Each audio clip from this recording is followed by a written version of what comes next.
was this axiomatic thinking. It was just, in Truman's mind, this was outrageous and he was going to respond. But that was the start of it. And of course, the bitter war for 3 years ended in 1953 with an armistice, not a peace treaty. And technically, the United States and North Korea are still at war. Now, with 7 decades of enmity, we've wound up with a Korean peninsula in which there's a demilitarized zone in the center, but the demilitarized zone is surrounded by heavily armed forces. At one point, the North Koreans had 100,000 troops within 100 kilometers of the DMZ, and the U.S. 2nd Infantry Division is stationed just south of the DMZ, and that's American troops in Korea comes to about 28,000. And in visiting the DMZ in the 1980s, I was struck at how undemilitarized it was. And if we looked at the tunnels that the North Koreans had dug under the DMZ, they were clearly planning an invasion of the South. So there was a demilitarized zone which solidified the armistice. And what you do if you're North Koreans, you dig under it. And similarly, when the United States in the 70s was trying to clear some trees in the DMZ so that we could see, our guards could see the actions on the border more clearly, North Koreans killed a number of American troops that were basically clearing these trees. And there's a long history of actions which are really quite risky. For example, the most recent, I suppose, would be the North Korean actions in 2010, where they sank a South Korean naval ship, the Cheonan, and shelled islands and killed South Korean citizens.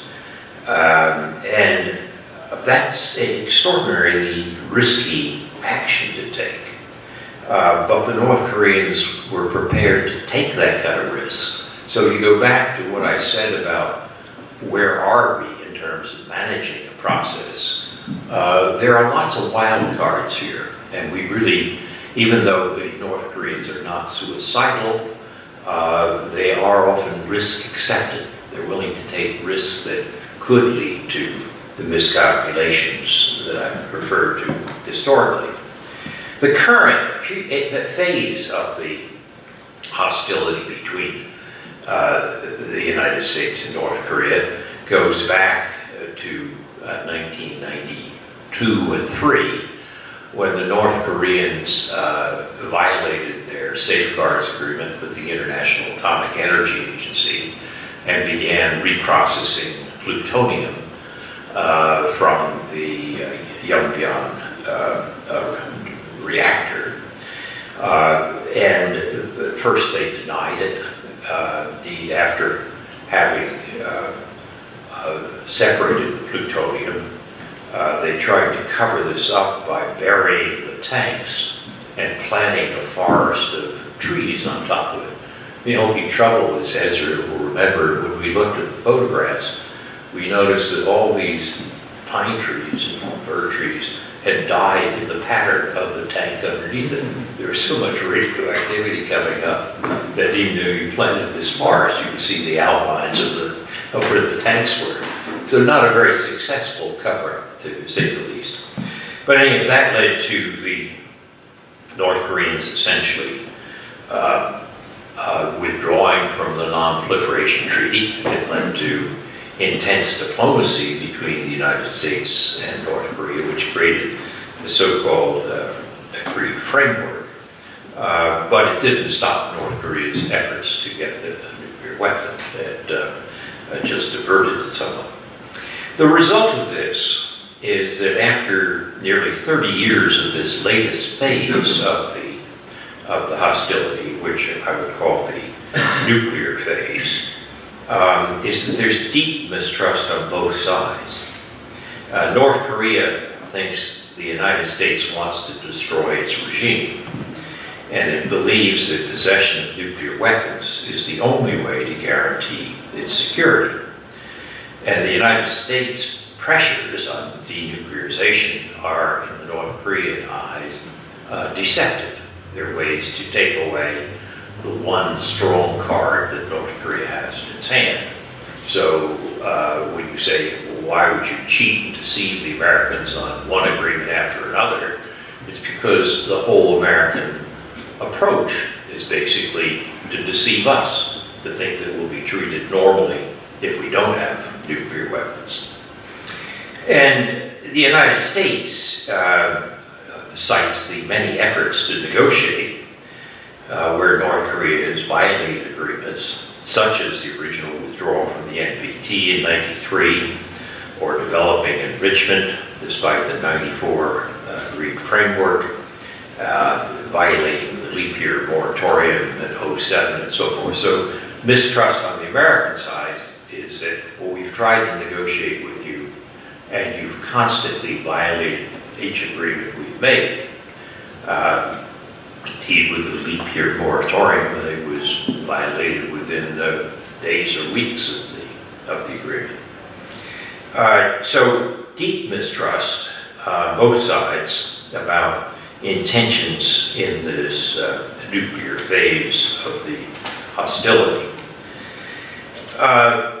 Now, despite United Nations sanctions and alleged condemnation of other countries represented in those sanctions, the North Koreans are continuing their nuclear missile tests. The 6th nuclear test last week, they claimed, was a thermonuclear device. It's a little bit unclear whether it really was what we would call thermonuclear and hydrogen bomb, or whether it's what we would call boosted fission, where you wrap thermonuclear materials around a normal atomic bomb. But the point is, it was about 5 times stronger than their previous devices. And they've announced their goal of miniaturizing the warhead and making it capable of hitting the United States. So their missile tests are getting more and more capable in terms of longer distances, and their miniaturization of a powerful warhead is making progress. And it's possible that in a matter of a few years, they might be able to credibly say that they can strike a significant portion of the U.S. mainland.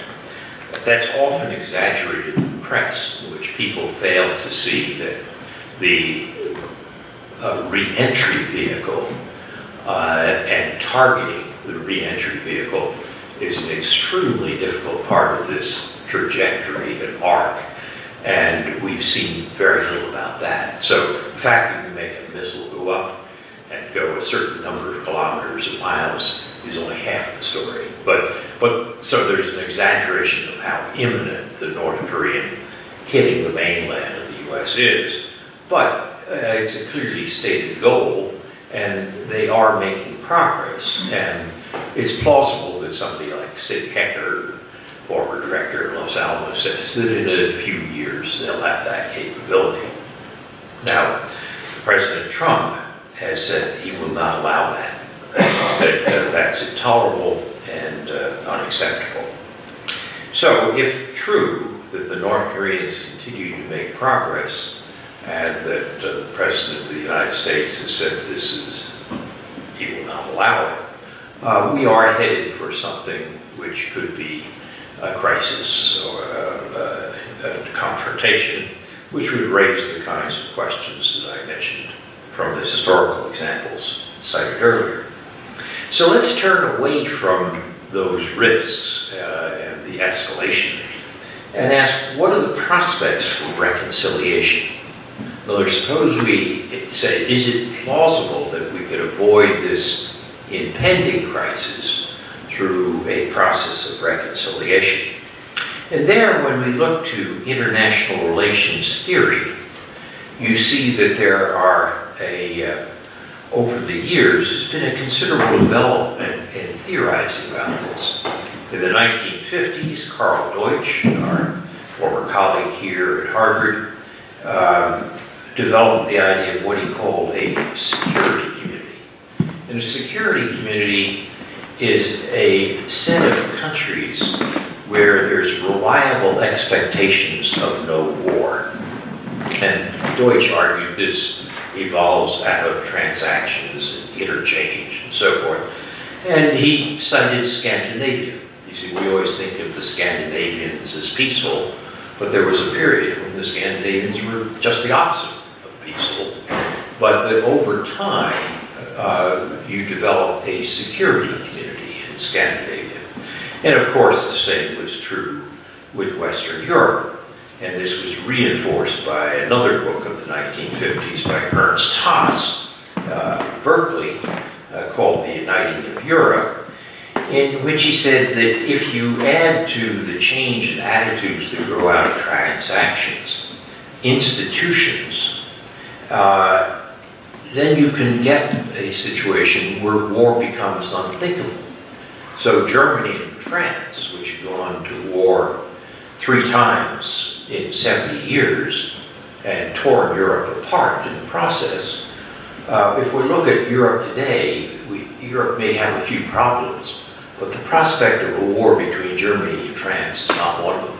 It's just really, literally unthinkable. And think of what that means in terms of the nature of international relations.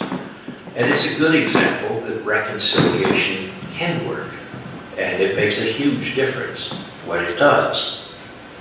In the 1980s, there was a revival of Immanuel Kant's democratic peace theory by Michael Doyle of Princeton, Bruce Rust at Yale, and others. And their argument is that historically, there are very few examples of democracies, particularly liberal democracies, going to war with each other. And that if you have democratization and democracy spreads, this can create security communities and make war unthinkable.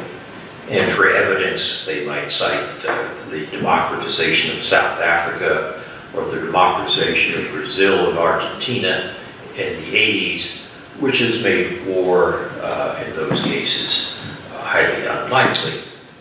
On the other hand, the same theory, Kant's democratic peace theory, was popular both with President Clinton and President George W. Bush. And George W. Bush thought that by democratizing Iraq, you could create conditions for peace in the Middle East. That proved to be a severe miscalculation. And part of the reason is that when people talked about democratization and democratic peace theory, they were really talking about liberal democracy, not plebiscitarian or majoritarian democracy. And whatever else was created in Iraq, it wasn't a liberal democracy. And wherever we might think we could get with North Korea in a decade or so, I don't expect it to look like liberal democracy. In 2010, Charles Kupchan at the Council on Foreign Relations wrote a book called How Enemies Become Friends. And he said, if you want to create stable peace, there have to be 3 conditions. One, he called institutional restraints. Second, compatible social orders. And 3, cultural community. Well, if those are the conditions for stable peace between the United States and North Korea, God help us, because I don't see any of those being accomplished in the next decade or so. Other people have said, well, what about the theories that I developed in the 1990s about soft power and smart power? And it obviously is important to use soft power, but the ability to get what you want through attraction rather than coercion or payment, which is what soft power consists of, requires that you look attractive in the eyes of the beholder. And so the question is, how much attraction is there in North Korea toward the United States? Well, not much. Kim Jong-il used to like to look at Hollywood movies, but that had no effect on his behavior. And similarly, while it's great to have visits of the New York Philharmonic and others, that didn't have any lasting effect. So in the sense of, is the United States attractive, and would cultural exchanges make the United States attractive in North Korea? I don't think the chances of developing soft power there in the near term are very good either. For one thing, what difference does it make whether a certain portion of the North Korean population sees the U.S. as attractive? It really, in a dictatorship, is irrelevant to the questions of how their government will behave.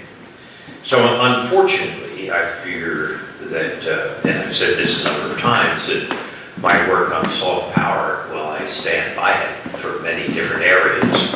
I don't think it has a lot to contribute to the situation that we're in between the United States and North Korea. So, if the prospects of reconciliation in the sense of becoming friends is very slight in terms of the near term of decades, what about that second meaning of reconciliation as the reduction of enmity? In other words, if we go from this high threshold of stable expectations of peace and friendship, say that's not likely in the next decade or two, but could we look for that second or lower threshold that I mentioned at the beginning, which is the reduction of enmity? Is that a more promising route to take? And here, there may be more hope. If you go back to this book, Hutchins, that I mentioned, How Enemies Become Friends, he argues that stable peace breaks out through stages. The first stage is unilateral accommodation. The second is reciprocal restraint. The third is societal integration. And the fourth is new narratives and identities. Now, we're a long way from societal integration or new narratives and identities, but it's possible that you could imagine unilateral accommodation and reciprocal restraint occurring. And the question then we have to ask is there a prospect for that first stage of accommodation and reciprocity in the U.S.-North Korean relationship? Well, what do we learn from history on this? There are historical examples of enemies becoming friends, and without huge periods, of many, many decades. For example, in 1895, the United States and Britain almost came to war over a boundary dispute in South America, the boundary between Venezuela and British Guyana. And yet, within 2 decades, they were allies together in World War I. And the interesting point there is Britain accommodated the U.S. because of the rise of Germany and Russia. It basically was saying we can no longer carry out the foreign policy we had of stability in Europe and stability in the Far East, given the rise of Germany and Russia, and also try to police the Western Hemisphere, where the Americans live. And so the British made a decision to swallow their pride and to basically accommodate the United States. And the United States could be quite outrageous at times. When Teddy Roosevelt, the Venezuelan border dispute was with Grover Cleveland as president, a Democrat. When Teddy Roosevelt became president, there was still a dispute about the boundary between Alaska and Canada. And Roosevelt basically set up a stacked arbitration commission to make sure that we got what we wanted. And the British swallowed hard and went along with it, because it was more important to accommodate the Americans because of these larger questions. Another historical example is the United States and China. The United States and China had fought in Korea in 1950, after China crossed the Yalu when we went up close to the Chinese border. And we went through a period in the 1950s in which we demonized what we called Red China. They were irrational, they were totalitarian, they were a danger to the world, and so forth. Indeed, in 1964, as China was developing its first nuclear test, the United States, under Lyndon Johnson, contemplated a preemptive strike to prevent China developing nuclear weapons. Interesting to ask what U.S.-China relations would look like today if we were going forward with that, but that's a side thought. In any case, the Americans basically switched quite dramatically with 1971 and Richard Nixon's visit to China. And the United States accommodated China. It's not as though China changed internally. It accommodated China because it saw this relationship with China as a way to counter growing Soviet military strength. And that opened the door for what has subsequently become a massive economic interdependence between the two countries, even if that interdependence is sometimes accompanied by skeptical narratives. Nonetheless, I think you can make a case that it introduced the prospect of a war between the United States and China. So that's a second example of accommodation in the sense that I used reconciliation, meaning reduction of enmity. A third, and a somewhat more problematic example, is the United States and the Soviet Union.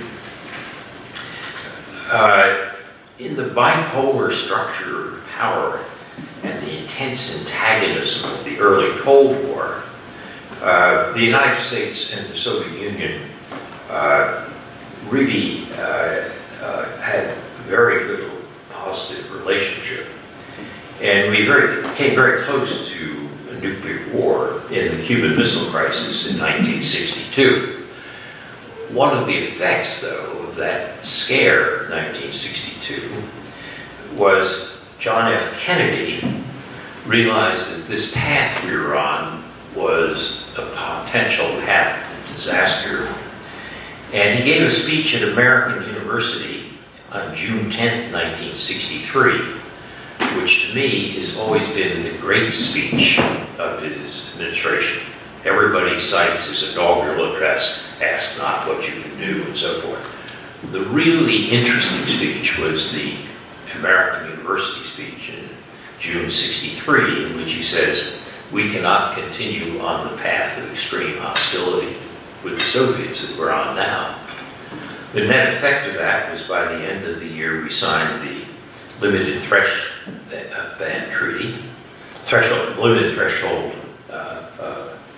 treaty for banning nuclear explosives in the atmosphere. In 1968, we signed a non-proliferation treaty. And in the 70s and 80s, we had bilateral treaties, SALT and START, with the Soviet Union. It's not that we liked the Soviet Union or trusted them or had much contact with them. There were very few Soviet students coming to American universities. Very little trade between the United States and the Soviet Union, which is very different from China today, for example. But we were intensely aware of the security interdependence, and that led us to a set of agreements which I think didn't solve the nuclear problem, but did at least reduce the temperature. It reduced the degree of enmity.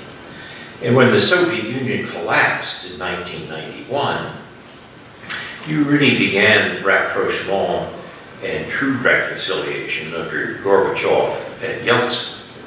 Unfortunately, and it's a long story that I won't go into today, that was reversed under Putin, and we now have today a situation of considerable hostility. So that was a partial reconciliation in my second sense of reducing enmity, but an imperfect one. So what's the prospect of negotiating with North Korea, of having something where we begin to have at least the Soviet level reduction of enmity, if not the US-British situation before World War I? Well, to assess that properly, we have to be realistic about negotiations. There's always a danger that if you say the first step in this process of reconciliation is accommodation, as Kapshin says, that you can have deceptive accommodation because there's no real reciprocity. And the classic example of this was Chamberlain's appeasement of Hitler at Munich. Now, appeasement is not a bad thing per se. It's a well-accepted technique of international diplomacy. In fact, what the British did with the United States in the 1890s was appeasement, and it worked. So we have taken the concept of appeasement and sort of made it anathema, which is a great mistake, because we apply it just to the case of Munich. And you will find various proposals for trying to get out of our deal with North Korea today are often people who propose them are called appeasers. We should pay no attention to that. There's nothing wrong with appeasement per se. What's wrong is if you appease when you haven't thought through your opponent's objectives. Whether appeasement works or doesn't work depends on your assessment of the opponent's objectives. Henry Kissinger, in trying to assess this in his famous book, The World Restored, in the 1950s, was to distinguish between what he called status quo and revisionist states. Status quo states may be rivals, they may be competitors, they may be difficult, but they basically accept the broad parameters of the status quo. Revisionist states are states which want to totally transform the status quo. And if you use the analogy of a poker game, somebody comes into a poker game and says, I want to have more winnings at this table. You know, I want my pot of chips to grow. That's normal behavior. But if somebody comes in and says, this game is stacked, I don't like you people, and I'm going to kick over the table and all the chips are spread all over the floor, that's a revisionist situation. And Kissinger argued that Napoleon was a revisionist. He was not interested in reaching accommodation among the states in Europe in the early 19th century. But after Napoleon was defeated, and you had the Congress of Vienna, they were able to create for some 30 or 40 years what was called the Concert of Europe, in which royalist France was reintegrated into the European balance of power, and there were rough rules of the road of how you managed your enmity. Dick Rosecrans has written very well about this some time ago. Now, the interesting question is, how do we assess the goals of the opponent? Napoleon was clear, he was a revisionist. And when you look at the goals of Hitler or Stalin, I think they were revisionists. And I don't think China today is revisionist in that sense. I think it wants more earnings or winnings at the table, but doesn't want to kick over the table because it's done pretty well at the table. And the question is then, what are the goals of North Korea? Is North Korea, under the Kim regime, a status quo or revisionist country. If it's a revisionist country and we misassessed it the way that Chamberlain misassessed Hitler's objectives at Munich, we're simply laying up greater problems for ourselves in the future. I think most historians looking back would say that the failure of the Western democracies to stand up to Hitler while Hitler was weaker in the 1930s was a grave mistake, and it unleashed a decade of genocide and world war.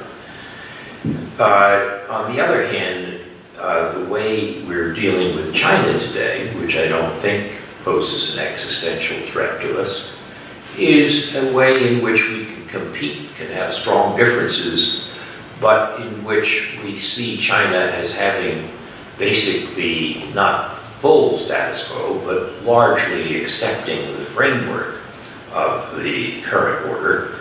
And that's led to an effective accommodation that I described a bit earlier. Now, if the North Koreans are purely a status quo country, or primarily a status quo country, then if what they really want is security, if they say, I just need these nuclear weapons so you can't overthrow my regime, then you know what? This problem has a pretty easy solution in accommodation, which is to say, leave them alone. Basically sign a peace treaty, relax sanctions, let them grow, and as they grow economically, the nature of their society will change, which is the Chinese argument about how to handle North Korea. And we've got a problem which is relatively easily resolved if we can make the first step of accommodation. However, if they really are revisionist, then that may not be the right answer. And the question there is, given the nature of the regime and the extent to which it is a dynasty, a family dynasty, which has always struck me as an interesting anomaly of 3 generations of a monarchy and a communist country, but leave that aside. But if the dynasty rests upon the ideology of being the heart of the Korean people, and that they represent the future and progress of the Korean people, and they will unify the Korean people in the peninsula, and that mission allows the regime to preserve the ideology and legitimacy that it needs to stay in power domestically, then it's going to be a lot harder to deal with. I thought one of the nicest expressions of this problem was by our Tufts colleague, Sun Young Lee, in his op-ed in the New York Times on the 6th of September, it was earlier this week, and I will quote it. He said, "For the North, menacing the U.S. is a non-negotiable means of isolating and exercising dominance over Seoul. This is how the regime of Kim Jong-un seeks to ensure its long-term survival." In other words, it's not just leaving them alone. If you leave them alone, they're not going to leave South Korea alone, is the way I interpret this. Or another way this is put, it's called the blackmail theory of nuclear objectives. That Kim Jong-un believes that if he can hold a U.S. city at risk, he'll have more room to bully South Korea, and also to bolster the legitimacy of the Kim regime at home. So if that's true, then we have a much harder problem than the problem that I described of it being a security issue with a status quo power. That would have been easy to solve. I tend to think that Sun Young Lee's view is probably closer to the truth. And if that's true, then we have a really tough problem, and we can't get out of it as easily as I would like. Now, one problem that we have in dealing with this situation is the United States' knowledge and assessment of North Korea is very limited. When Ezra and I were in the government in the 1990s, in the Clinton administration, I think he would agree with me that the widespread view was that the Kim regime would not last more than a decade. And you had a regime which in the 90s was presiding over starvation, which destroyed 10% of its population. And the view that that regime would be able to prosper when you had just across the border to the south, a prospering nation, it seemed very plausible that they were going to be able to last decade. Well, let me tell you, you were wrong. This is why I started by saying, before you pontificate on it, admit your prior mistakes. That was one. I didn't think they would last more than 10 years. And that was the conventional wisdom in the US government in the Clinton period. So we should admit that we often don't know much about North Korea. It's a hard target for intelligence.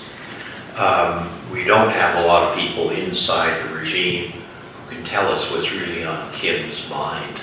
So it's not like a lot of other intelligence targets where you get readings on various parts of the elite. We don't have very good readings here. And the question then is, if we have had a record of failure, what are the options that we have now? We have a record of American presidents drawing red lines and saying certain North Korean behavior is unacceptable. And we also have a record of Americans consistently accepting what they call unacceptable. Indeed, I've sometimes said that if you were an observer from Mars and you looked down on Earth and you saw the world's only superpower bargaining with one of the smallest, weakest states on Earth, you'd see a poker table where one side had huge piles of chips and the other side had one chip. And you say, now predict which of these two is going to win the game over the next 30 years. You probably would have got it wrong. You might have predicted the superpower. In fact, the North Koreans have outplayed us consistently for 30 years. And I argue in this book I wrote called The Future of Power that the North Koreans have been brilliant at exploiting what I call the power of weakness. The power of weakness means you don't have many alternatives, and you use that to bluff and to take risks, and it works. You know, the conventional way of putting this is that if you owe the bank $100,000, you're in the power of the bank. If you owe the bank $100 million, the bank's in your power. And the North Koreans know that the danger of their collapse or their precipitating something is such that they can play the power of weakness, which gives them much greater ability to take risk and to bluff. So where does that leave us in conclusion? Basically, our current options are very limited. I've already mentioned I don't see much prospect of the use of force. Sometimes people say, yes, but that's going to get worse. We can't wait and let them have a nuclear capability. Well, you know what? We were already deterred in 1994 by their conventional capabilities. North Korea has enough artillery tubes and demilitarized zone to destroy Seoul 35 miles away. And when we contemplated in 94 the prospects of a strike to destroy the Yongbyon facilities, basically the South Korean government and the Japanese government said, no, this will essentially lead to devastation, which we find unacceptable. So and that was conventional deterrence well before they had a nuclear capability. That hasn't changed. You've just added another level to it. So I'm not impressed by the option of force. Similarly, we've used sanctions, and the sanctions have been of some effect in preventing some materials going into North Korea and having some effect on the marginal behavior, but not at the core issue.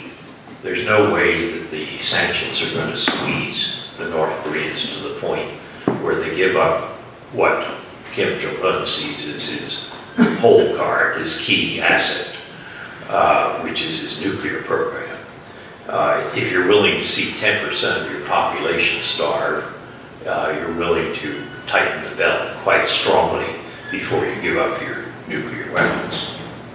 The third major option is what I call China diplomacy, which is we'll get the Chinese to solve the problem for us. And this was what the Trump administration seemed to place its major emphasis on. And when Trump met with Xi Jinping at Mar-a-Lago in February, he allegedly said we'd go soft on trade sanctions against China if they would take care of the North Korean problem.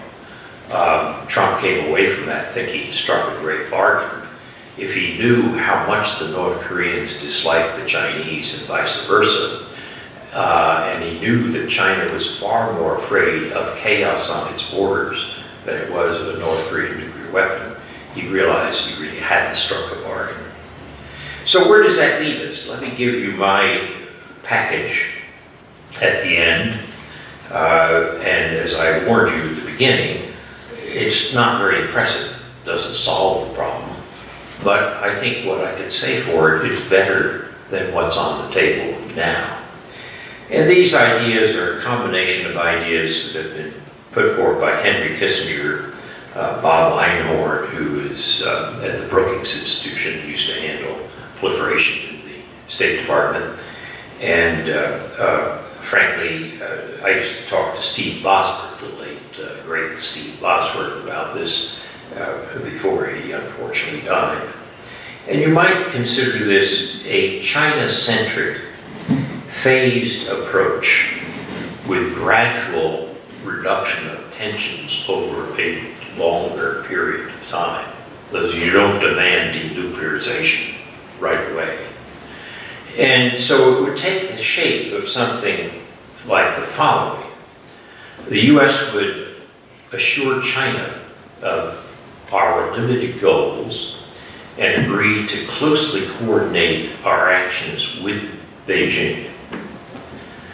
China would use its economic pressure and diplomacy to freeze the immediate threat posed by North Korean tests. In other words, instead of allowing them to continually improve the quality of their missilery and nuclear miniaturization, China would use its leverage for that purpose. Not denuclearization, just preventing this from escalating the threat in the next couple of years. Third, the U.S. would gradually relax some sanctions, and we would accept broadly China's theory that the long-run solution on North Korea is their integration, not their exclusion from the world economy. Fourth, the U.S. would offer to negotiate a peace treaty with North Korea, and that would involve accepting the de facto nuclear status of North Korea. But we would state that our long-term objective was a nuclear-free Korean peninsula, and we would get the Chinese to join us in that.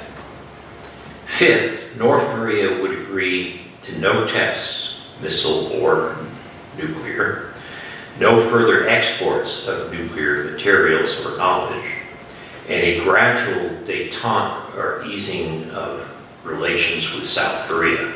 No more sinkings of ships or shellings of islands and so forth. And sixth, and this is a very important part of the package, the U.S. would retain its deterrent and defense capabilities, including our alliances with South Korea and Japan.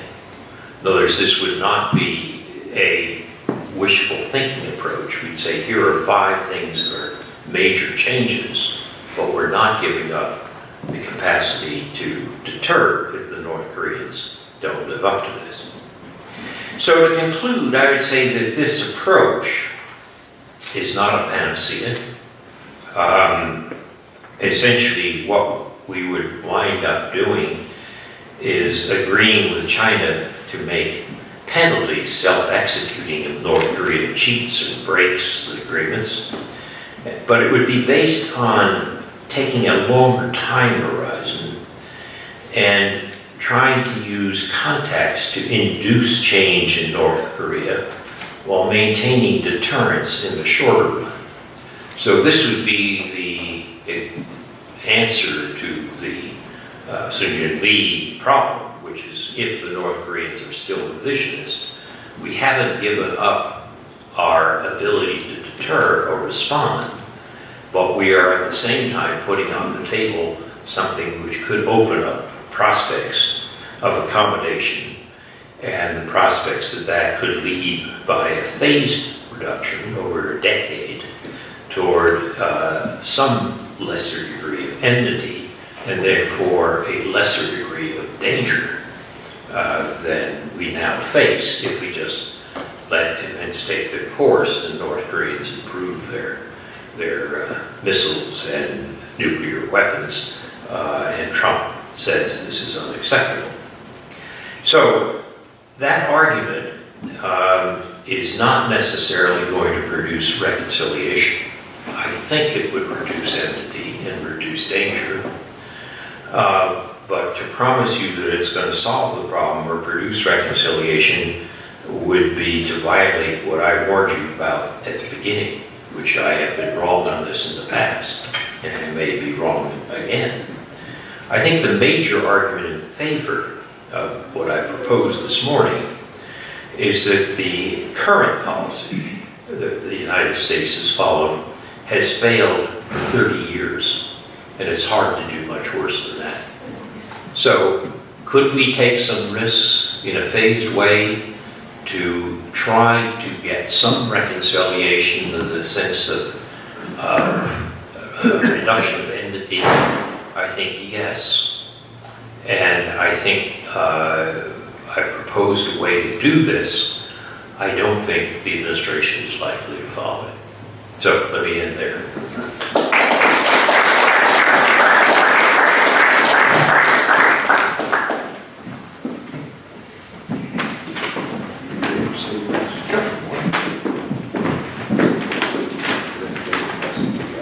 Good. Thank you, Joe, for words of wisdom, as always. And Professor Nies will be able to stay with us through. We're going to try to wrap up at about 11:30, so I hope that you'll be part of the discussion. Professor Lee, where's Professor? Come on out. In that famous speech of Jack Kennedy's, which Joe cited, there are particular few lines which I quote all the time, which go something like this, where I quote, "History teaches us that those who are enemies often become friends." And of course, he could cite Japan and Germany among others at the time, which is something to keep in mind. And by the way, not a bad speech to read from time to time, just to give you a sense of where we are.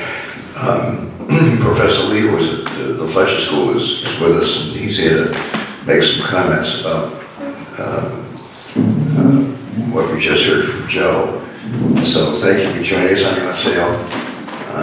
I spent 16 months of my life in Munsan, Korea, 7 miles from DMZ, and actually got pretty good in conversation Korean, but if you don't practice it, you're not going to keep it up. So I can say Moshmuda and Hamida and a few other things, but conversation Korean isn't anywhere near as good as it used to be. In any event, Professor Lee, it's great to have you with us. And join us. Thank you. Thank you, Gwen, for this opportunity to share my views with you. And it's a great honor for me to be here at this very meaningful event. Thank you, Professor Nye, indeed, for those words of wisdom and for bringing up the concept of status quo state and revisionist state, and especially for your qualified endorsement of my views as expressed in an op-ed this week. As we get settled down, let me comment, not merely to make a joke. In fact, it's not a joke. But let me say to you, make a bizarre statement. I sincerely believe that Kim Jong-un, the North Korean leader, is by far the most famous Korean individual outside the Korean Peninsula, as seen from the outside, ever. The most well-recognized figure by name, by photograph, for any Korean. And Professor Vogel might protest and say, what about our friend Pan Ki-moon, the former UN Secretary General? But seriously, to the layman, to the ordinary public in the United States and most other parts of the world beyond East Asia, Kim Jong-un is, I would say, even more famous than the Chinese leader.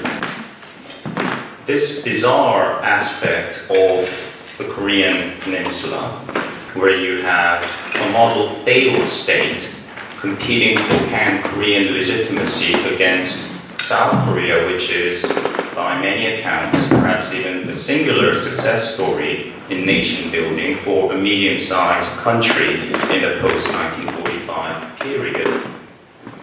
This bizarre dynamic often lends to caricature. That is, North Korea comes across as eminently mockable. Indeed, on the vaunted International Mockability Index, North Korea reigns supreme. There is no such thing, I made it up, pardon me. But they are so mockable, laughable. We are prone to easily be dismissive of North Korea, reducing North Korea often to a child throwing a temper tantrum for attention. That view is understandable and not entirely untrue, but it does kind of reduce North Korea to an infant that may merely react to what we say or do instead of having a plan of its own.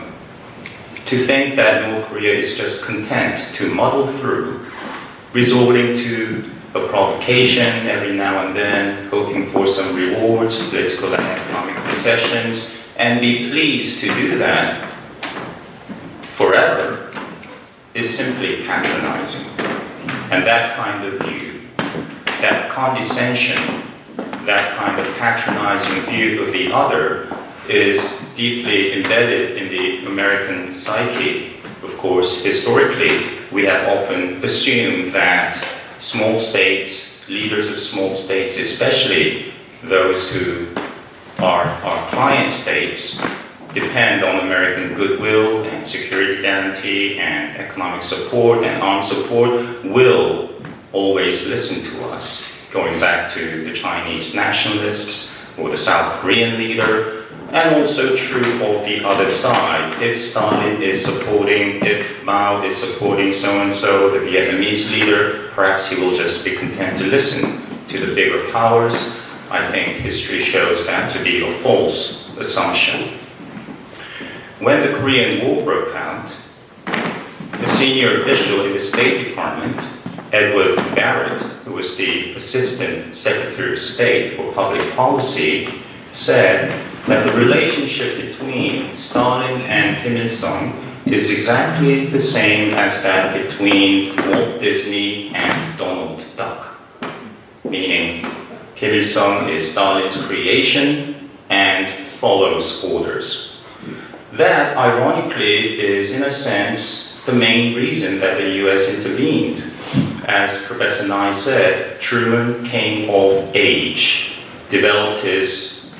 achieved his maturity in terms of his political awareness through the 1930s, observing the situation in Europe. When you think of the big players at the time of the Korean War, most were born in the 1880s. MacArthur, Truman, Syngman Rhee, the South Korean leader, was a bit older. Stalin was a bit older. But people born in the 1870s and 80s, Mao a few years younger. Kim Il-sung was born in 1912. He was not quite 40 years old when he waged that campaign to liberate South Korea. So you have that generational gap and perhaps a stronger tendency, proclivity to take a risk on the part of the North Korean leader at the time. Kim Jong-un is 33 years old, not all that much younger than his grandfather when he started the war. Because the United States intervened in the Korean Peninsula, not necessarily to save Korea itself or Korean lives, but for loftier goals, giving meaning to the concept of collective security, giving meaning to the UN Charter, and most importantly, to send a message to Stalin. You do this elsewhere, we will respond. South Korea was saved. But in truth, there was really no compelling reason for that intervention in terms of safeguarding US security after the fact, we know. What about today? If the United States simply served up South Korea on a silver platter to North Korea, I do think sincerely that US security would be better protected. That is, North Korea would lose that incentive to be a growing menace to the United States. But say that were to happen through various steps. A peace treaty between North Korea and the US, which would call into question the raison d'etre of the US troops stationed in South Korea. Many people will say, why are they there? Who will say such things? Americans and South Koreans, in addition to North Koreans. Perhaps the Japanese will protest. The Japanese are very concerned about the emergence of a hostile nation in the Korean Peninsula, with their guns turned toward the Japanese archipelagos. But if the US were, yes, to abandon South Korea, as it basically did when it pulled troops by the summer of 1949, rendering South Korea quite vulnerable, despite what was known of military buildup, despite almost 1,000 cases of shootings, skirmishes between the North and South, leading up to the outbreak of the war in June 1950, Americans were basically ready to abandon South Korea. It was not only Dean Acheson who indeed, at a National Press Club press event in January 1950, left South Korea pointedly out of the US defense perimeter in East Asia, but responsible figures like Kennan, George Kennan, MacArthur, and various other advisors to the president were saying that South Korea is more a liability than a strategic asset. The thing to do is let it fall to the communist side, but not let it look as if we pushed them. So said Owen Lattimore, who was an influential advisor. But when events took over, the United States returned, of course. What about now? If the US were to withdraw troops, conclude a peace treaty, indeed bring down the level of acute enmity between North Korea and the US, would the US be better off? I really don't think so. I think the US would be more prone to return at a significantly higher cost than the tens of thousands of American lives that were lost in the Korean War, with now nuclear weapons quite likely to be a factor. Why? It's not really because of the danger of the loss of US credibility in abandoning a major ally, a key nation, major trading nation of the world. It's more about the change in the security dynamic in the region, which will not be favorable to the United States. Japan will vociferously protest. Japan will call for the United States to return. And the US, I believe, will be trapped to return. Why? Because of the internal dynamic in the Korean Peninsula, because North Korea is a revisionist state that will not be content to fend off the United States and behave as a conventional state, feeling more secure that the US threat is no more, or we can hold the US at bay. The greatest threat to the DPRK is the mere existence of the ROK. It's not the USA. It's the fact that you have across its southern border a very successful, far more legitimate, far more attractive, far richer, far more pleasant, free, alternate Korean state, which serves as a magnet to your own people. to which over 30,000 North Koreans at great risk have escaped their own country and resettled in which. This dynamic, over the long term, grows more and more unfavorable to North Korea. Why? Because of the widening economic disparity, wealth gap. Nowhere in the world, I'm fairly certain, nowhere in the world do we see such an enormous income, wealth disparity between two countries sharing a border, as we do in the Korean Peninsula. This is a dilemma, a challenge, I believe, that North Korea cannot overcome unless there's radical change in the nature of the regime. This trajectory, does not favor North Korea's long-term self-preservation. If South Korea were to implode and become a dictatorial state, economic decline setting in, that might be a welcome development for the North Korean regime. But in this pan-Korean contest for legitimacy, we know each Korean state claims to be the sole legitimate Korean government representing the entire Korean nation. It's apparent to much of the world who has won, who is the more legitimate Korean state, but that is an unacceptable proposition for the Kim regime because it calls into question the very thorny question, why are you really necessary? Why is the continued existence of the DPRK really necessary? So can we live with a nuclear North Korea?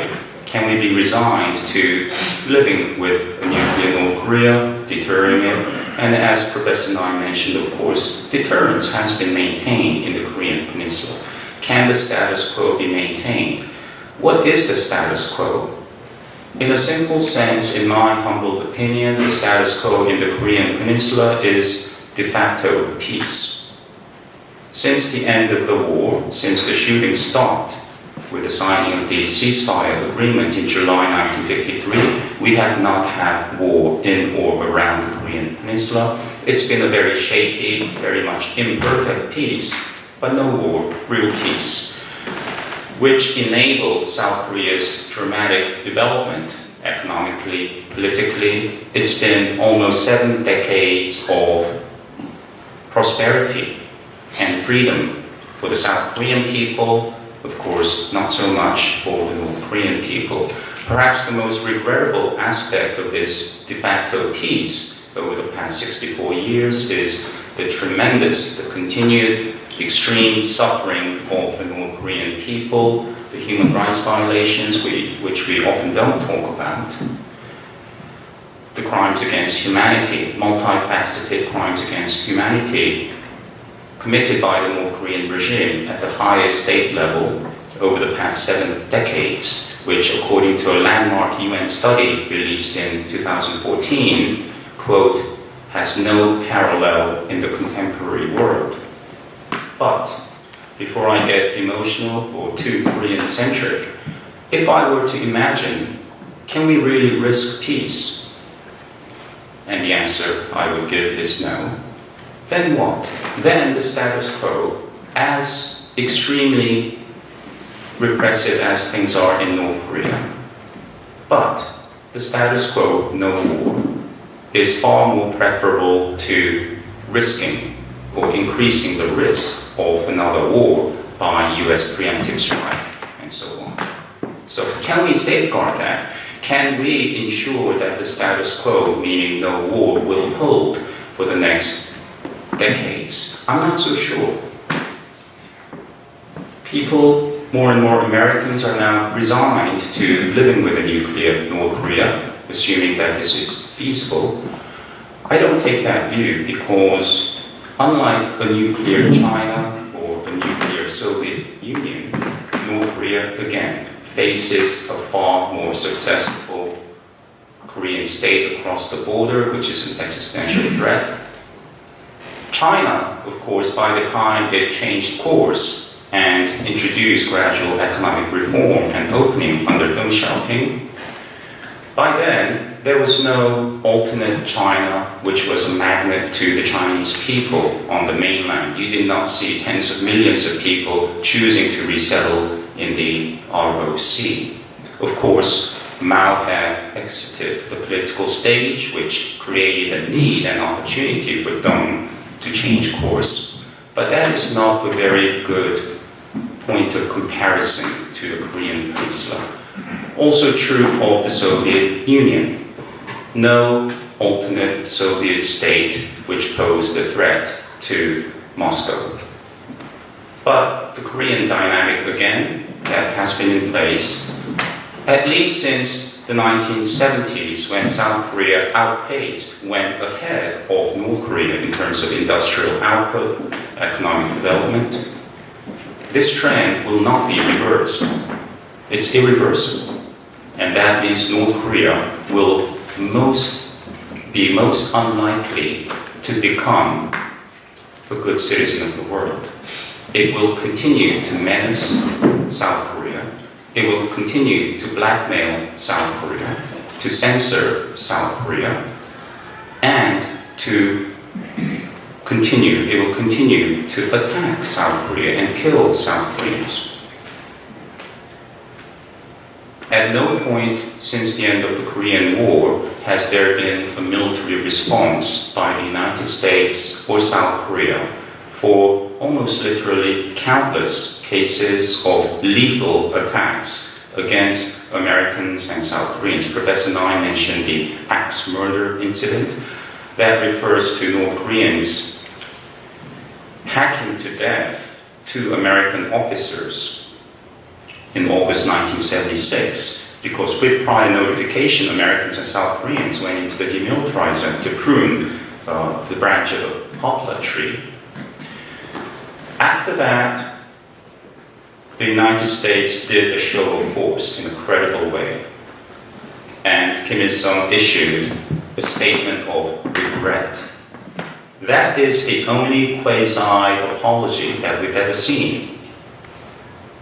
But that incident, which impelled Kim Il-sung to de-escalate, was preceded by many, many lethal cases of lethal attacks against Americans.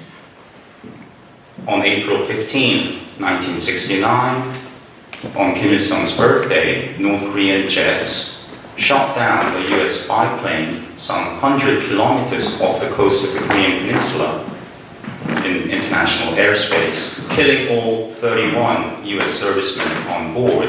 Quite early in the Nixon administration, what did the United States do? Well, it considered various actions: a naval blockade, limited bombing of North Korean airfields, seizing North Korean commercial vessels. None of that took place. There was no response. In the meantime, North Korea shot down a US helicopter in August the same year, capturing 3 Americans and released them 4 months later in December, only upon receiving an official apology from the Nixon administration. And for good measure, as that standoff was going on in mid-October, ambushed and shot to death 3 US patrolmen along the DMZ. The point that I'm trying to make is the United States has shown extraordinary self-restraint. Why? Out of altruism? Of course not. For fear of escalation. And I support that policy of self-restraint, which clearly has contributed to keeping the de facto peace in the Korean Peninsula. At the same time, I readily admit that we have spoiled North Korea and we have conditioned North Korea to assume that it can get away with murder. So, to my mind, we have not yet put enough pressure on North Korea, and I don't mean military pressure, in any way to deter North Korea from disembarking from this path of aggression, calculated provocation, and blackmail, nuclear blackmail included. So what can we do? Everything that Professor Nye mentioned, of course, eminently makes sense. But in closing, let me comment a little bit, very briefly, and on sanctions and make the case that there's a lot more that we can do and that we should do with respect to enforcing sanctions against North Korea. Sanctions today are fundamentally different from Cold War era sanctions, which were mostly trade embargo, no trade. Cuba, of course, is Exhibit A in terms of making the case, therefore, sanctions are not very effective in changing the target nation's behavior or the nature of that regime. US did not trade with Cuba, right? But Cuba traded with US allies, with European countries. That is, it found alternate trading partners. So when sanctions are not uniformly enforced, they become ineffective. What about in the post-9/11 era? Well, the Treasury Department kind of stumbled across a highly effective means of putting non-lethal pressure on the target, going after terrorist organizations. That is, you choke off their money supply to the best of your ability and their partners. You try to isolate the primary target by penalizing, by sanctioning their trading partners, partners that facilitate their financial transactions and do business, continue to do business with that primary target. Iran, I think most of us will agree, returned to the negotiating table. Whether that deal was perfect or flawed, that is not my point, but I think most of us will agree that perhaps the strongest incentive for Iran to return to the negotiating table was that it felt economically isolated, as the United States government traveled all around the world and persuaded European major companies and banks and governments to cut off their financial relations with Iranian entities. Just to give you one example, and this is a prime example, the biggest bank in France, BNP Paribas, was found to be in willful violation of US laws regarding Iran sanctions as well as Sudan sanctions and Syria sanctions. So what did the US do? Well, American officials, Treasury and state officials, talked to the bank and said, this is unacceptable.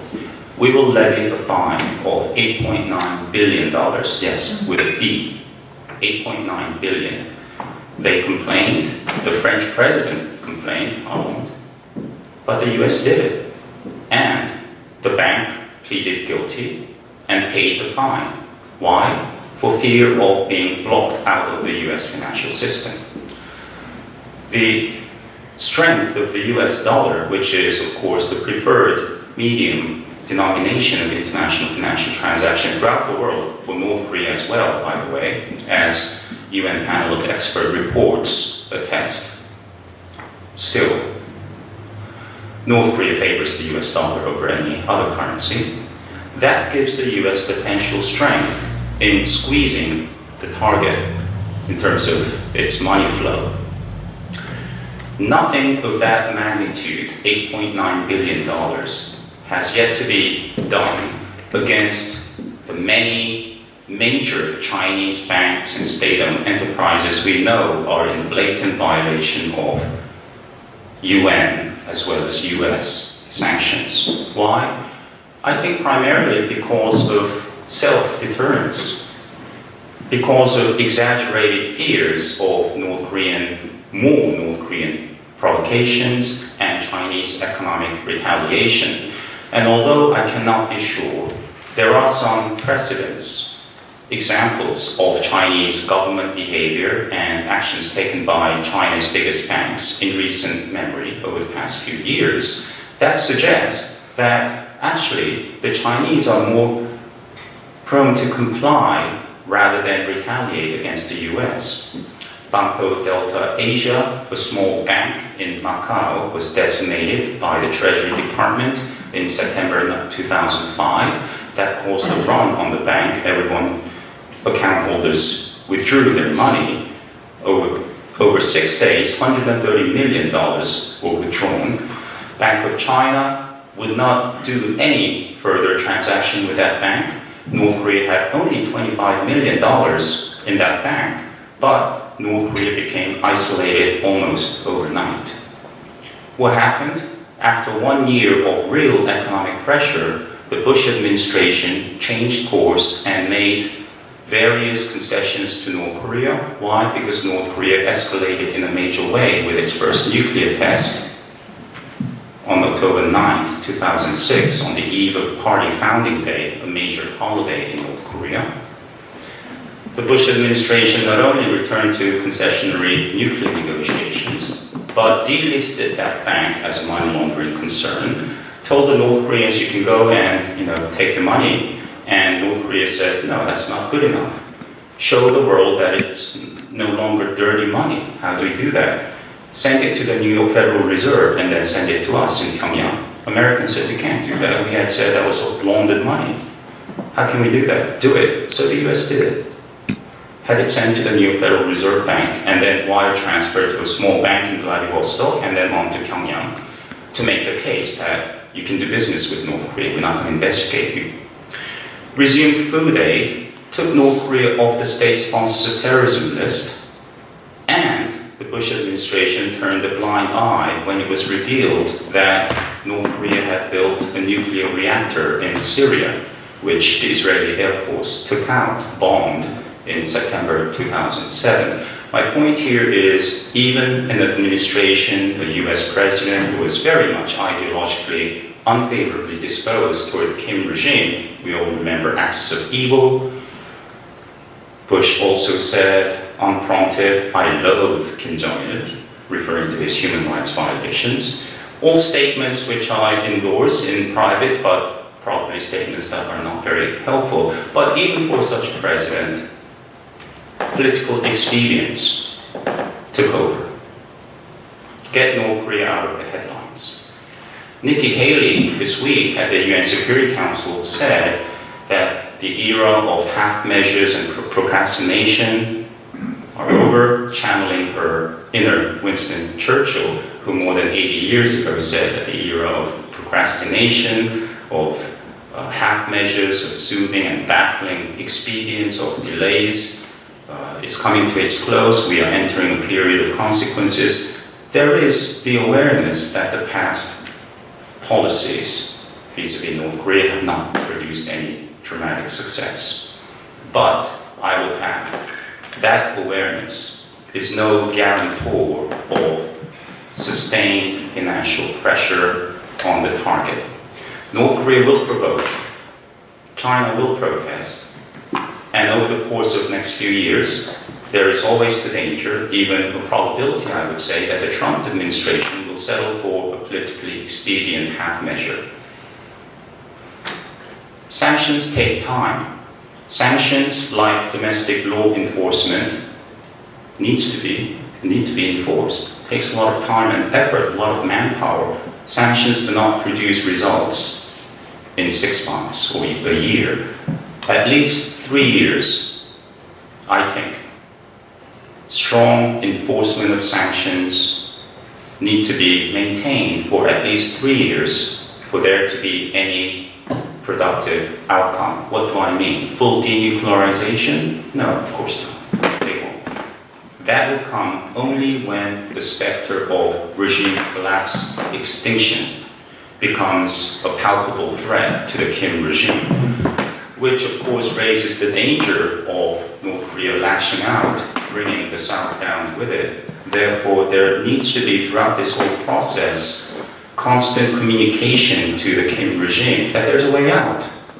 A posh exile is not what Kim Jong-un deserves, but if the US is able to make a compromise and have Kim Jong-un and his cronies, his families, resettle in China or anywhere else of their choice, that would be a small price to pay for liberating the Korean Peninsula. So the objective of sanctions enforcement should not be regime change.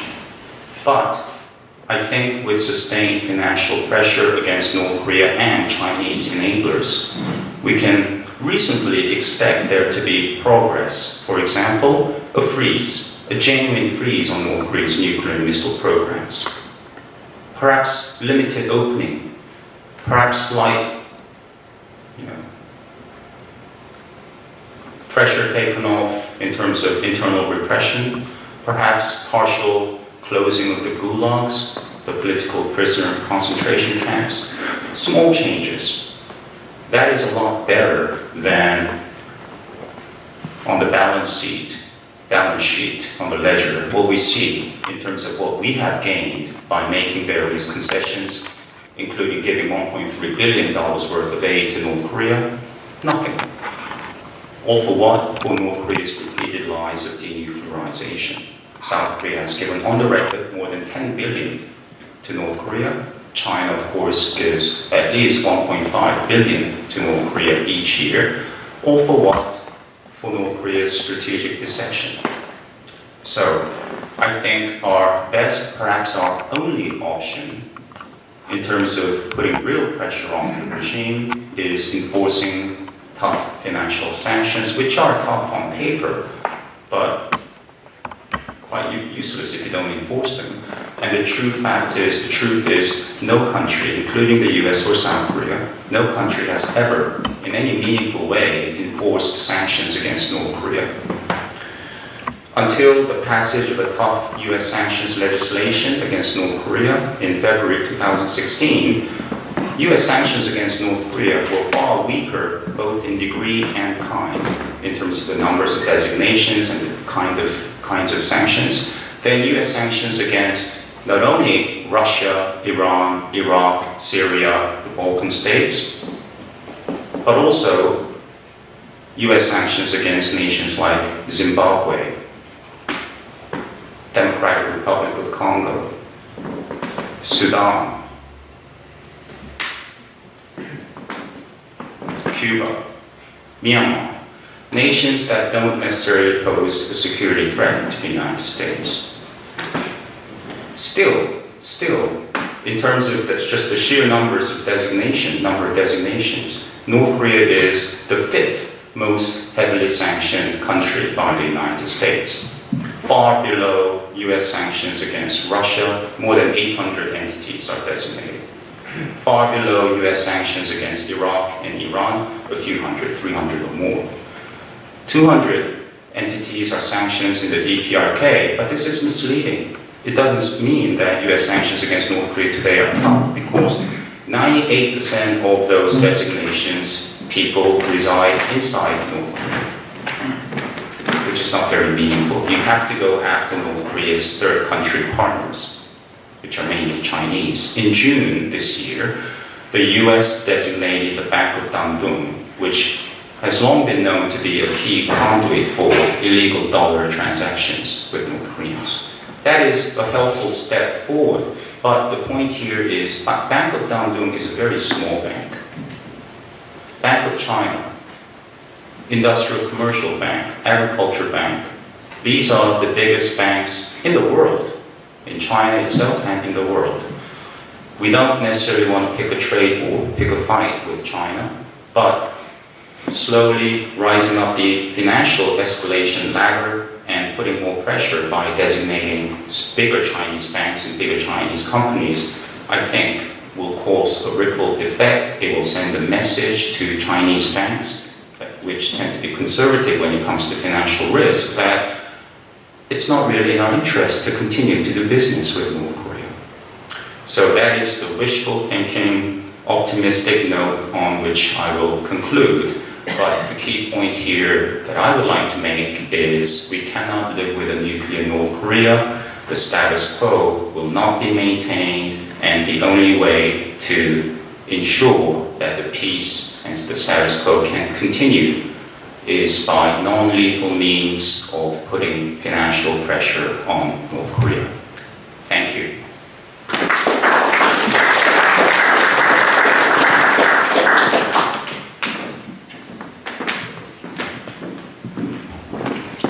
Thanks, Professor Lee, very much. Is Professor Reverend here? Would you like to leave us? He cannot, yeah. Good idea. Okay. So you introduce. We've got a short hour for discussion. Shall we begin, Tuan, with... No, you first, Well, some things. I've heard a lot. I'm not sure I got to add a great deal of this, but much more, open this up to all of you So to Nasli, just Nasli. comment, so don't worry about me, I mean, I've said my piece. Who wants to begin? Yes? Well, first of all, I think they were brilliant presentations. I think Joe has this grand sweep of history, and by putting his finger on this issue of reducing enmity, not trying to get them to give up nuclear weapons and so forth, that's a key issue. And the key question that comes to me now is, are they a revisionist state? And if so, how to respond to a revisionist state?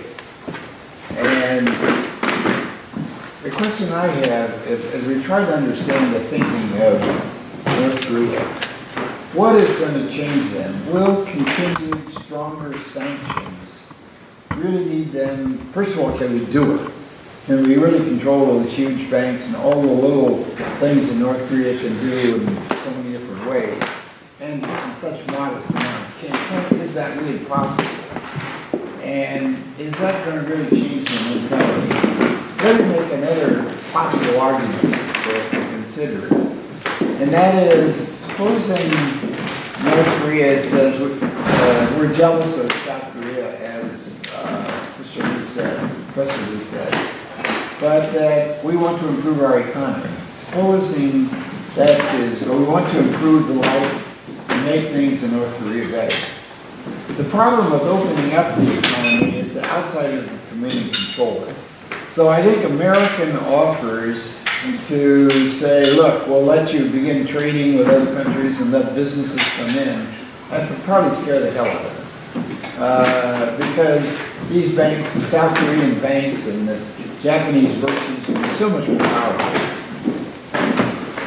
If I were a North Korean trying to think how to improve the economy, I would say what we need to do is find some ways without really complete opening that allow our economy to grow. And they're already growing, as I understand, something like 3% a year now. It's not bad. It's not fully sanctioned. But perhaps a solution to really change the mentality of North Korea might be in accepting the fact that they could become a stronger economy rather than putting all the weight on sanctions. That's just a question, because I think all of us are wrestling and trying to understand what's going on. I'd be interested in how other people think about that issue. You want to respond to that? I have a different comment to this, and it's strictly my ignorance, and for which I apologize in advance. Is it possible to think, put for the proposition that North Korean leadership only wants one thing, this is to have its leadership guaranteed, or its leadership unthreatened, period. Is that a plausible proposition, or are all the issues that we've heard a few moments ago too overwhelming? Population migrates out, etc. I mean, if we simplify to just that element, do we gain anything? Or do we lose anything? Or is it too ridiculous to consider and we just move on? But I think, Nasli, I think that's a very crucial question, because if that was the dominant motivation for North Korea, then this problem is solved. But if Professor Lee is correct, that they need for this, what they see for this, the survival of the regime is not just the rule will be American threat, but the so-called South Korean threat. So, Then the problem is much harder. absolutely. But what if, is it ridiculous to suggest that they might really want a guarantee of some sort, that neither the South nor the US nor anybody else would get them off the table? Because I don't think they're revisionists. I think that they might wish to become part of the system and not worry about threats all the time. The only aspect that I have problems reconciling with this is the statistics of migration outwards. Because if we take a long view, we can imagine the entire population moving out. Sounds ridiculous, but If that were the case, practical hypothesis, if that were the case, how would this alter your views or Professor's views? Would it have any impact? I mean, my view, but we ought to have Professor B answer on this. My view is that the Kim regime cannot retreat to a position where it says, all I care about is my survival. It will never say that. Never say No, that. but I mean, I don't, but I also think in reality, they need the myth of their being the vanguard of the Korean people, and that they're going to be, I mean, remember there was this enormous rivalry before the Korean War, where Kim Il-sung was saying, I represent the future of the Korean people, and will unify the peninsula, and I guess it was Syngman Rhee who was saying, we are the future of the Korean people, and was also tempted for unification. I think that's still there. I mean, it's down 2 generations, but I don't think Kim Jong-un can give up that myth. Professor Lee, you want to respond to that? North Korea periodically calls for a peace treaty or a non-aggression pact or some kind of security guarantee because they say they are afraid of U.S. quote, hostile policy, U.S. hostile policy. But I think that's more of a ruse than genuine paranoia. For one, deterrence has been maintained even with North Korean conventional weapons alone. 2, I think North Korea does not read too much into a paper agreement because, seriously speaking, I've not yet been able to find any international agreement, a major agreement that they have signed, which they have not blatantly violated both the letter and spirit of that agreement. So the paper agreement ensuring their protection of safety, security, I don't think they will be too moved by that. I think they are smart enough to know that a paper agreement between hostile parties historically has been a canard, it's been a ruse. So I think they really want more than just de-escalation in terms of the acute enmity between Seoul and Pyongyang or Washington. They want more than that. They want more than just outsiders leaving them alone. Can I just follow up quickly? Do you want more to the extent of getting the myth fulfilled? Do they want to, is there any? Well, even now, South Korea is so much richer than North Korea, so much more attractive and so on. Even now, North Korea is able to enforce on the South selective censorship, meaning they threaten to blow up South Korean major news outlets, TV stations, newspapers, human rights activists. And what does the government and the public do? Come on, shut up. Don't push them. Don't criticize them too much. They're a little paranoid. They take real offense. So even calling North Korea out on human rights violations, South Koreans are very resistant to it. When North Korea says, we're going to blow up those activists that send balloons filled with helium, filled with leaflets criticizing Kim Jong-un and other trinkets, then the entire nation is pretty much united in coming out against the activists. We don't want war. Don't do it. Don't provoke them. We remember the Sony Pictures Entertainment event when Sony, I must say, capitulated after North Korea established credibility with its massive cyber attack in November 2014 and then followed up in the days leading up to the release, the date of the release of the film, said American movie theater goers should stay at home because we're going to bomb those theaters that show the movie. And that led to Sony shelving the film. And President Obama highly expressed that in his last interview with the press before he went on vacation and said there would be a proportional response. I think that, all but forgotten today, incident really is The first case of a foreign country exercising censorship over Americans through intimidation, some might even say cyber terrorism. But we've grown used to making those quote-unquote small concessions, and for North Korea this is a very acceptable proposition. Continue to blackmail them, threaten them, and they shut up. They don't criticize us. They send us money. They make small political concessions here and there. This is an acceptable way of ensuring self-preservation, but there is still some doubt, because, as you suggested, if all of your people go over the fence to the other side, you have a big problem. And that incentive will always be there as long as South Korea remains a prosperous, pleasant country. I'd like to make the Mr. Chairman. I think we're losing sight of just how precarious the situation has become. I think that this is a psychological issue. We have some real cold steel issues. One of which is the weapons themselves, the nuclear weapons in North Korea. How dangerous are they from self-detonation? I spent quite a few decades looking at this, and for a very long time it has been American policy, where possible, to share safety information with potential enemies in order that we don't have an accidental detonation. It has also been a way of getting the militaries at some level, very low and very important, to speak to each other. For example, during the Cold War, we shared safety devices with the Soviets, including insensitive TNT on the head of the weapon to prevent an accidental detonation and a nuclear war by mistake.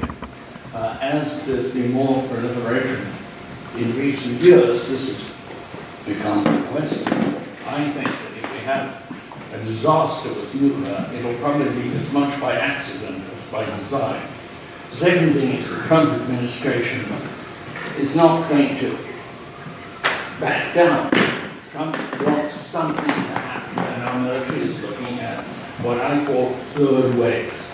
Interventions in the north, short of open warfare, hostilities, bombs. Like what possible? Well, first of all, they're working on to what extent can they deter test weapons? Can they knock down missiles? They're very keen on knocking down missiles. The technology is not perfect. They've just had a small success in the test. They're driving hard on that. They would be very undermining of the confidence of North Korea if we knock down a couple of weapons firings. Whether we can do it, I don't know. The other thing is, I think at this point, let me interrupt, at this point, I think it's quite clear that we can't. Maybe some dissent around the world. I'm not sure of that at all. We'll see. And the other point is that we tried to mess around with the computers, not terribly successfully, with reports and so forth in Iran. It is a frontier in which work continues to happen. And the idea of a non-traditional intervention, either by knocking out their weapons or by something else, is very much on the table in Washington. Just come from some talks with people. We are much closer to that situation than I think this conversation at this table would allow for. Actually, I have two questions. One is, I should follow up on the statement, we know we can't, which you challenge. But I would like to ask Professor Lee, everything you say resonates, but there's an inconsistent note with the preservation of the status quo. Because everything you're saying, I believe and it makes sense, but the status quo is so valuable, it begins to undermine the options. Maybe we should become the revisionist nation, or at least convince the world we're the revisionist nation. Maybe maintaining the status quo, or putting at risk the status quo, would change the deck. I mean, my concern is everyone here is saying there aren't a lot of options. So having you approach this problem from another angle, rather than eliminating the options up front, exploring the options. Because I very much agree with you. And so to me, the status quo really isn't the status quo, it's the beginning of. And I would also like to add the one other issue that you were probably leading up to is, everyone's going to think it's a 10-year window if things go well. Well, what does that have to do? What is the global impact on nuclear non-proliferation if this persists for 10 years and might still go south? So I've covered a lot of things, but I'd love to hear people's insights, please. Some scholars say the United States is a perpetual divisionist state, this is Star Wars. I think, in a sense, the Trump administration is doing that, but in a very clumsy way, trying to exude some strategic ambiguity that we may go berserk like you and lash out at you, so beware. I don't think that's a very effective message. I don't think the North Koreans are deterred by that because they know that the other side has way more to lose. The stomach in South Korea for appeasement, for maintaining the status quo and not escalating, is very, very strong. The public does not support continued escalation, tit for tat with North Korea.